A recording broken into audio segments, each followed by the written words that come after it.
कि ये को बात बताई तो बतावे देबुगा अलाइल बन से देबुगा। बिहार के ट्रेंडिंग स्टार कहे जाने वाले हमारे खेसारी भैया का एक प्रोग्राम था, स्टेज शो मलियाबाग के एथनी गांव में। भैया खेसारी लाल यादव गर्दा कबार दिलन, गर्दा उड़ा दिलन। ओजा उनकर सामने अली शिल्पी राज जौन की उनकर साथे पहला स्टेज शो साझा कैली, जेकरा में खेसारी लाल यादव कहतड़न कि हमारे एगो गाना भैया 2024 में बहुत हिट बा, बहुत चला था मार्केट में, मतलब छा गई बा। जौन गाना के नाम हो एगो बात बताई बतावे दे। मेरा और एक शिल्पी का गाना बहुत वायरल हो रहा है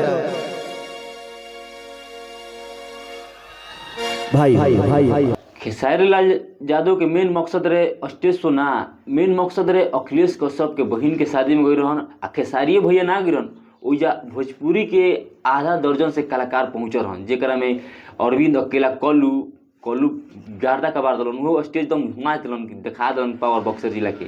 ओइजा रहन टुनटुन यादव जौन की आरा जिला के शान हमन भैया। नौजवान के जुबान पर खाली टुनटुन यादव छइले बड़न आजकल के डेट में।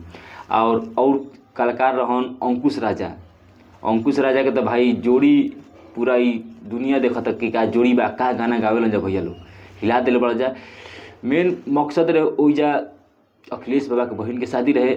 1-2 घंटा समय बितैले रह जा, लेकिन जौन गार्दा हिलैले कबरले बड़ा जन भैया केहू से ना कबरी। वाह खेसारी लाल यादव वाह भैया, तारा के असही बिहार के ट्रेंडिंग स्टार ना कहे जाला, काहे कि तू बिहार के शान हव। तारा लेखा केहू ना स्टेज शो कर सकेला ना करी, काहे कि ओइजा बहुत कलाकार रहन, लेकिन सबसे आगे तोहरे के खड़ा पिलन कि भैया जब आप गा रहे हैं तो हम लोग क्यों गाएं, आप ही हिला दीजिएगा मंच। ओइजा रही डिम्पल सिंह खेसारी लाल यादव के साथ देते रही, का डांस करते डिम्पल सिंह। खेसारी भैया के तो मार्केट में आग लावे।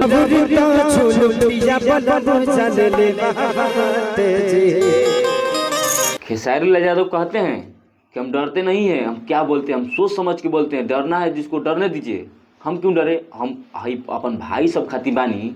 और तो मन कॉमेडी इत मोमेंट ना बने तो के मजा ही भागना चाहिए सन घरे। ठंडा में कौन खड़ा होकर देखी।